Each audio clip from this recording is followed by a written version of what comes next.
del agua de Xochimilco, quien tiene un amplio conocimiento del desarrollo de las izquierdas en el siglo XX y ha trabajado cada vez más puntualmente en el ámbito rural. Entonces, Jaime, muchísimas gracias.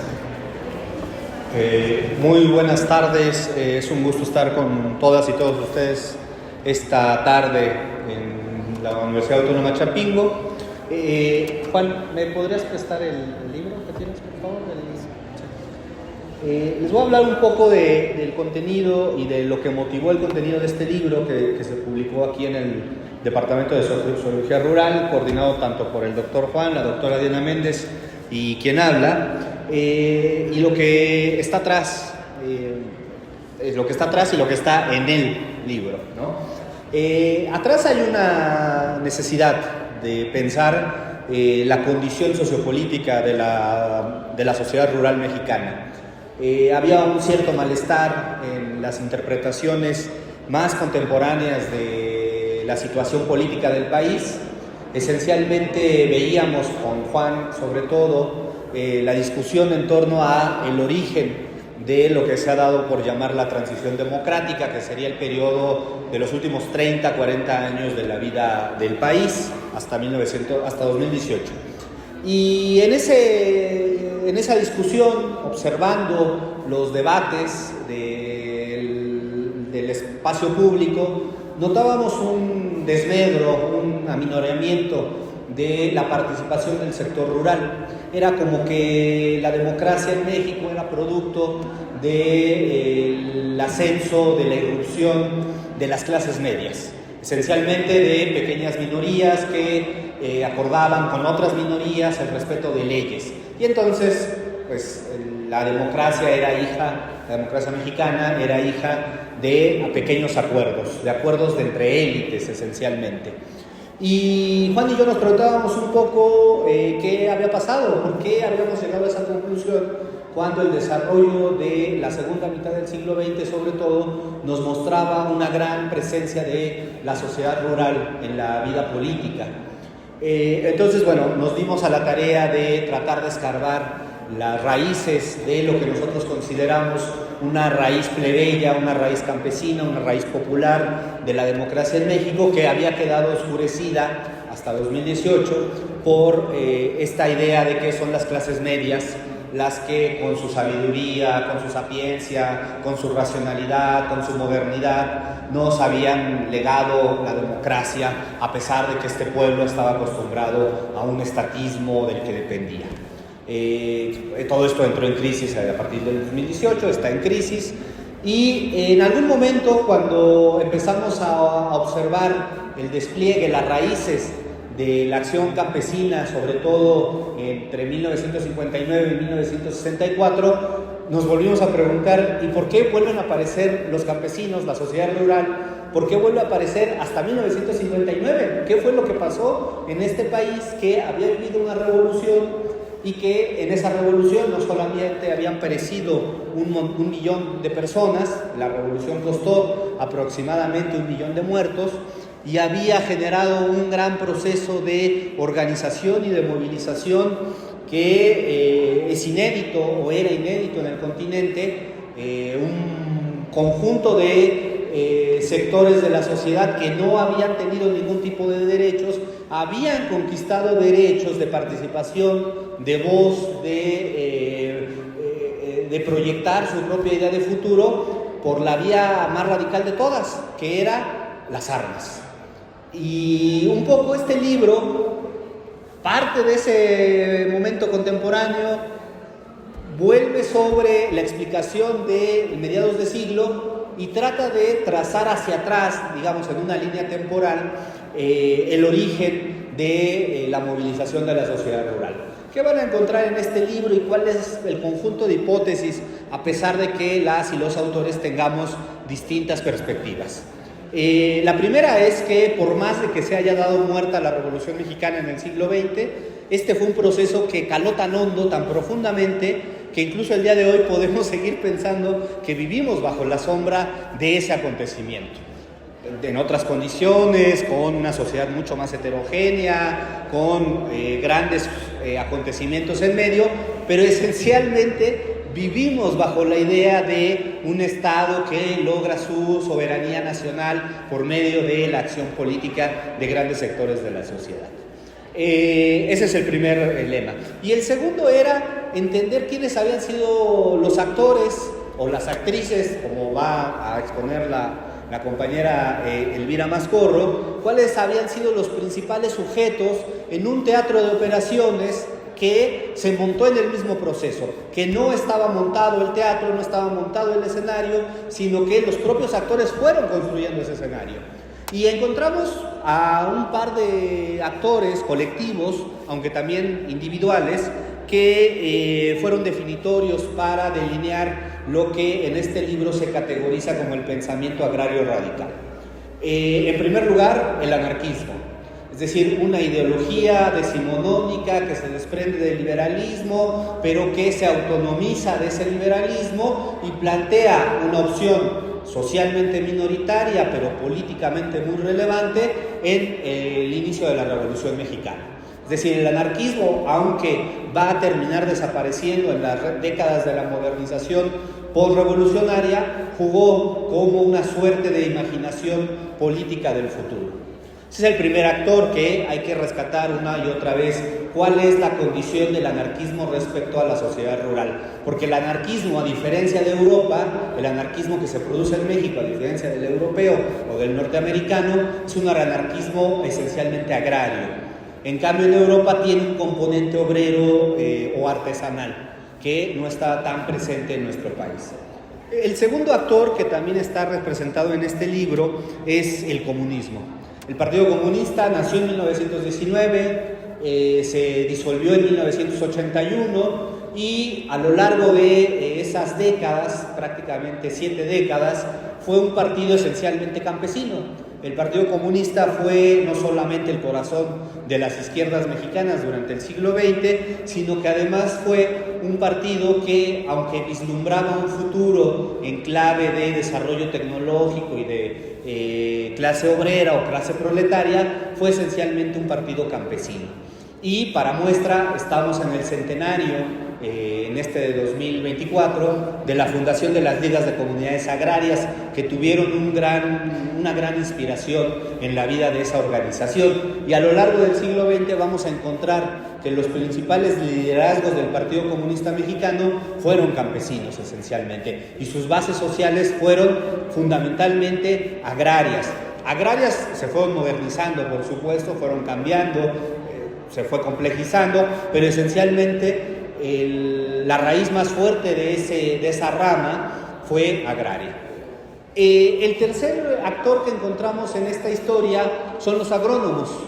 La agronomía fue una disciplina de Estado en la posrevolución. Los agrónomos se convirtieron en importantes mediadores del proyecto nacional en la vida de las comunidades, en los territorios, y los agrónomos empezaron, junto con los maestros rurales y junto después, en los años siguientes, con los médicos, a ser un sujeto que transmitía el sentido del proyecto nacional en el territorio. Y en este libro particularmente van a encontrar una historia que es poco conocida, que es la historia de la Liga de Agrónomos Socialistas, que fue una agrupación que a finales de la década de los 30 y todos los 40 fungió como una especie de radicalidad del gremio agronómico. Los agrónomos eran muy importantes porque ellos habían realizado de manera material el proyecto de la reforma agraria, los distintos proyectos de la reforma agraria.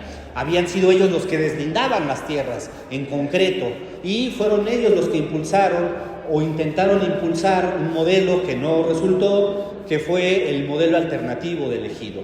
En los años 30 hay 3 posiciones: la posición en pro del ejido, que es la oficial, la dominante, porque es política estatal; la conservadora, que se arropa en la idea de la pequeña propiedad y que genera una movilización colectiva que está por estudiarse, que no está estudiada; y la de los agrónomos socialistas, que son unos tipos que están formados en la experiencia del campo, que están formados en una disciplina, pero que están mirando el futuro hacia el ejemplo de la Unión Soviética, hacia la idea de la gran colectivización.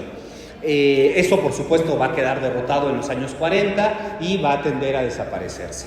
No fueron los agrónomos los únicos profesionistas que se radicalizaron durante los años 30. Al menos podemos contar en una historia paralela a organizaciones como la Asociación de Economistas Revolucionarios, que es una vertiente donde son los economistas asumiendo el papel de planificadores, y un caso que no se ha estudiado, que es el del Frente Socialista de Abogados, que son los abogados los que están, digamos, haciendo cumplir la ley revolucionaria, ¿no? La ley proveniente de la Constitución. Es un proceso de mucha radicalidad el que toca a estas asociaciones profesionales, que son minoritarias, que son historias, pues, digamos, fuera de los grandes resortes del poder, pero que demuestran que la Revolución Mexicana despertó la imaginación,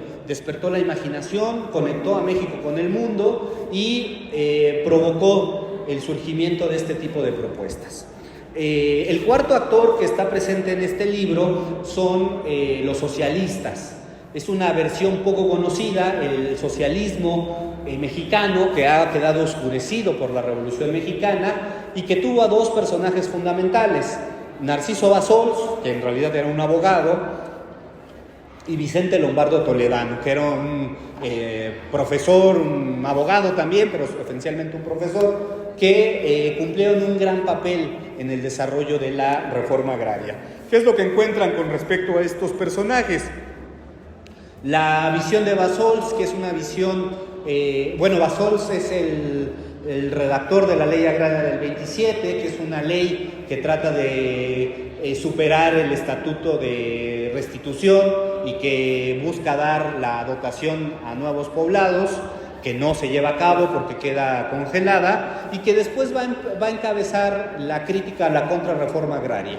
Bassols es un personaje fundamental en los años 40 porque es la conciencia crítica de la Revolución Mexicana.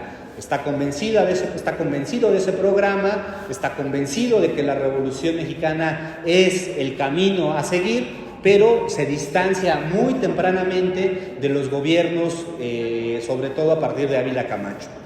Y tienen una situación ambigua estos personajes, porque son funcionarios del Estado con ideas radicales y tratan de llevar esas ideas radicales desde los órganos del Estado, lo cual en algunos países es una verdadera aberración, en otras experiencias, pero en la situación mexicana de los años 40 o de los años 30 es una situación muy extendida. Individuos con ideología radical que se incrustan en las instituciones y que van a ser deudores y van a moldear a las propias instituciones. Entonces, la Revolución Mexicana no es una sola cosa, son muchas cosas, incluida la voluntad y la acción de estos personajes. Y después vamos a tener a Lombardo Toledano, que es esencialmente conocido por ser un líder obrero, pero que también Lombardo hablaba de todo, literalmente hablaba de todo, podía hablar de literatura, podía hablar de teatro, podía hablar de la situación internacional, podía hablar por ejemplo, Lombardo es uno de los grandes críticos de la presencia de la Fundación Rockefeller alentando la investigación científica. Es decir, Lombardo era un personaje muy bien enterado de lo que pasaba en el mundo y de lo que pasaba en México. Por tanto, notar su presencia más allá de su práctica política es muy interesante porque es un personaje que condensa o sintetiza las grandes trayectorias de la Revolución Mexicana.